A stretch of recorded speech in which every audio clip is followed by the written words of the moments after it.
nosotros no aceptaremos la exclusión de nuestro pueblo de ese derecho. Mr. Gorbachev, tear down this wall.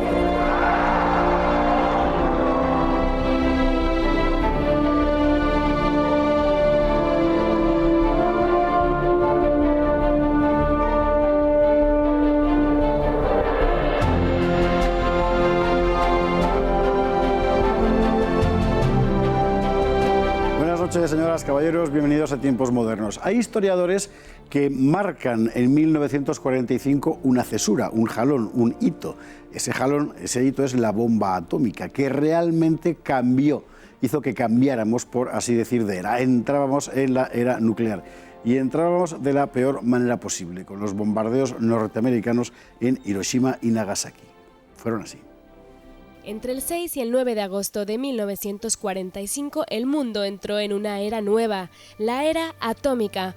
En esos días, los Estados Unidos lanzaron sobre las ciudades japonesas de Hiroshima y Nagasaki, respectivamente, sendas bombas nucleares, la Little Boy y la Fat Man. Ambas causaron un total de 250 muertes, y los Estados Unidos ganaron la Segunda Guerra Mundial. La idea de aprovechar los descubrimientos sobre fisión nuclear para fabricar un proyectil de potencia decisiva fue del físico Albert Einstein. Fue Einstein, en efecto, quien en agosto de 1939 escribió al presidente norteamericano Roosevelt exponiéndole las posibilidades abiertas por los trabajos de Fermi y Szilard.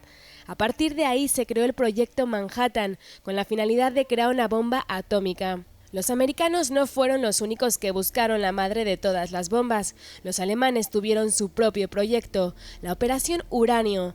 Los soviéticos también, la Operación Borodino. Pero el proyecto nuclear alemán nunca fue más allá de experiencias muy rudimentarias, y el plan soviético topaba con el poderoso obstáculo de que en Rusia no había uranio y toda su viabilidad dependía del material que pudieran robar a los alemanes. Los americanos, por el contrario, lo tenían todo: el conocimiento importado de los laboratorios alemanes, la materia prima, la financiación aportada por el gobierno para el esfuerzo de guerra y la voluntad de transformar todo eso en una bomba y lanzarla. La cabeza del proyecto fue el físico neoyorquino Robert Oppenheimer, y con él un ramillete de científicos que trabajó bajo la supervisión del agresivo general Leslie Groves. El resultado: bombas de uranio 235 y plutonio 239. El 26 de julio de 1945, tras la conferencia de Potsdam, los Estados Unidos plantearon un ultimátum al Japón. Nada se decía en él sobre la nueva bomba. Cuando Tokio rechazó el ultimátum, el presidente Truman dio la orden. El 6 de agosto se lanzó el primer proyectil sobre Hiroshima, a bordo del B-29 Enola Gay. Su efecto fue devastador. Truman anunció: si no aceptan nuestros términos, pueden esperar una lluvia de destrucción desde el aire, algo nunca visto sobre nuestra tierra. Japón comenzó a considerar las condiciones de rendición, pero aún así se lanzó la segunda bomba, el día 9, sobre Nagasaki, a bordo del B-29 Boxcar. Las bombas de Hiroshima y Nagasaki abrieron una nueva era. Por primera vez era posible causarle al enemigo una mortandad extrema con un solo proyectil. El mundo cambió de rostro y desde entonces hasta hoy. Y desde entonces hasta hoy, Fernando Paz, muy buenas noches. Fernando Muy buenas Paz, noches. excelente conocedor del Frente Pacífico de la Segunda Guerra Mundial y además de los bombardeos en el Frente Occidental y en el otro. Y la bomba atómica, que fue efectivamente la madre de todas las bombas. La madre de todas las bombas y ese acontecimiento histórico que ha dividido la historia, porque hay mucha gente que considera, creo que con buenas razones, que la edad contemporánea terminaría el año 45 y comenzaría la era atómica a partir de ese momento, ¿no? Es la única vez que se ha tirado armamento nuclear en forma de bomba atómica en 2 ocasiones sobre el enemigo. La destrucción, la devastación fue terrible, más desde luego, bueno, en términos absolutos, por supuesto, pero más en términos cualitativos que cuantitativos. Aquellas bombas, además, al lado de las de hoy, son una especie de broma. Efectivamente, dice eso Fernando Paz porque comparado con los efectos de los bombardeos con bombas convencionales sobre Hamburgo, sobre Tokio, que fue terrible, etcétera, Hiroshima y Nagasaki suman 250.000 muertos en el conjunto del año, además porque la bomba atómica mata lentamente también a mucha gente, pero cualitativamente significaba que con un solo proyectil podías acabar con un país. La idea fue de Albert Einstein.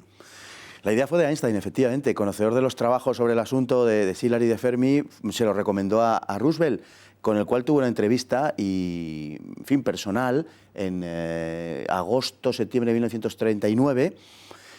Y Roosevelt captó la idea enseguida y le dije, usted lo que intenta es evitar que los nazis nos hagan volar por los aires, ¿no? Mientras le servía una copa de brandy. Y Einstein le reconoció abiertamente y le dijo, eso es, señor presidente, ¿no? Curiosamente, creo que era a finales de agosto del 39, muy poquito después empezaba la Segunda Guerra Mundial propiamente, y la orden de Roosevelt de poner en marcha el proyecto se dio el 6 de diciembre, un día antes de Pearl Harbor de 1941. No por nada en especial, ni sugiero nada, simplemente digo que es el dato histórico, ¿no? En vísperas de dos grandes acontecimientos como fue el estallido de la Segunda Guerra Mundial y el ataque japonés sobre Pearl Harbor. En aquel momento lo que empieza es un proyecto de investigación en mantillas, es verdad, pero que cuenta con el aval de Einstein, con la dirección científica de un tipo particularmente tenaz, que era Oppenheimer, y la dirección militar de Leslie Groves, que era un auténtico bulldog de los bombardeos. Sí, se dieron cita, casi podemos decir lo mejor de cada aspecto, digamos, de los Estados Unidos en ese sentido, ¿no? Y luego, además, una cosa que es esencial, que fue casi la cantidad o las posibilidades ilimitadas de financiación por parte de los norteamericanos, que fue algo que contrasta, claro, muy vívidamente con las dificultades que tenían los alemanes en este terreno. Pensemos que Hitler detiene, si no detiene, al menos ralentiza la investigación atómica con finalidades militares, porque no hay dinero para dedicarlo a todo, y entonces lo tiene que dedicar a un tipo de arma o a otra. Se decide por las armas convencionales porque no espera una guerra contra los occidentales y sobre todo no espera una guerra mundial, y por tanto piensa que para qué va a producir un arma que nunca va a poder utilizar, porque no era factible en principio utilizarla en el frente del este, y por eso detiene la producción del arma atómica. Además, Alemania tenía algunas carencias, como el agua pesada, etcétera, ciertamente, pero fundamentalmente son ese tipo de razones. Claro, los norteamericanos no tenían problemas de financiación y podían producir todo tipo de armas. A eso me quería referir yo, porque hay que recordar que el desarrollo intelectual, digamos, del proyecto está estrechamente vinculado a todas las experiencias microfísicas que son fundamentalmente alemanas. Y es que Einstein viene de ahí. Claro, Einstein viene de ahí. Einstein conoce, efectivamente, todos los trabajos, originariamente desde Niels Bohr hasta Hahn, ¿no? Es evidente. Y además es un conocedor, digamos, con absoluta conocimiento de lo que se está trabajando. Einstein sabía lo que había que hacer, aunque él no era el más adecuado para dirigir el proyecto, pero lo conocía perfectamente. Y obviamente los primeros estudios son europeos y son estudios muy ligados a lo que entonces era el país que producía mayor número de premios Nobel del mundo, que era Alemania, en materia de física y en materia de química, sobre todo. Hitler no tiene fondos para desarrollar eso, y además, desde un punto de vista puramente físico, realmente no puedes lanzar una bomba sobre el frente del este sin que te afecte a ti mismo. Son las limitaciones de la bomba nuclear. Por el contrario, Estados Unidos sí podía emplearla prevaliéndose de su posición geopolítica, aislada por dos grandes océanos, en cualquier punto del globo. La decisión se toma, sin embargo, en el año 45, en el verano, cuando realmente la guerra la tienen ya ganada.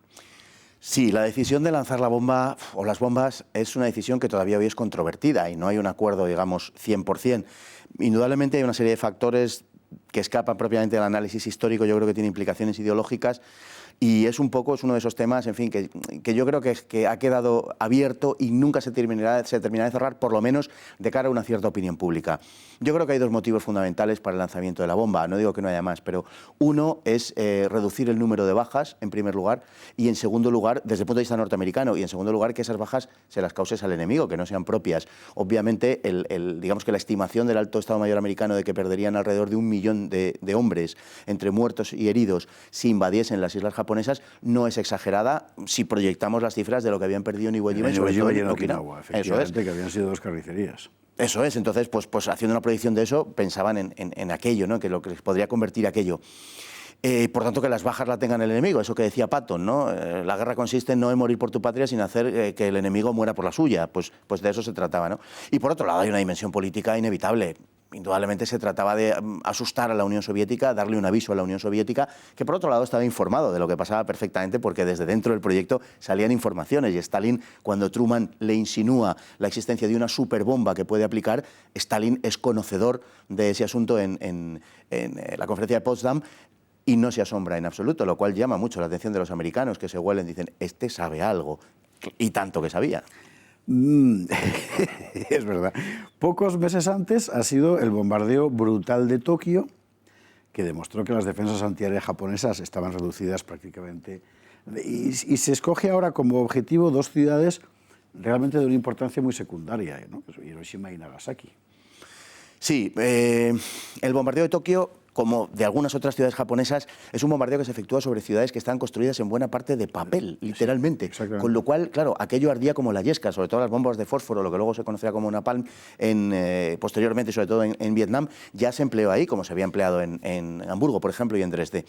Claro, la mortandad que producía era absolutamente asombrosa y brutal. Algunas ciudades, como Kioto, por ejemplo, se salvaron por cuestiones increíblemente caprichosas, porque el secretario de Guerra Stinson había pasado su luna de miel en Kioto y le parecía muy bonita. Así es. Y entonces presionó para que no se bombardeara Kioto, ¿no?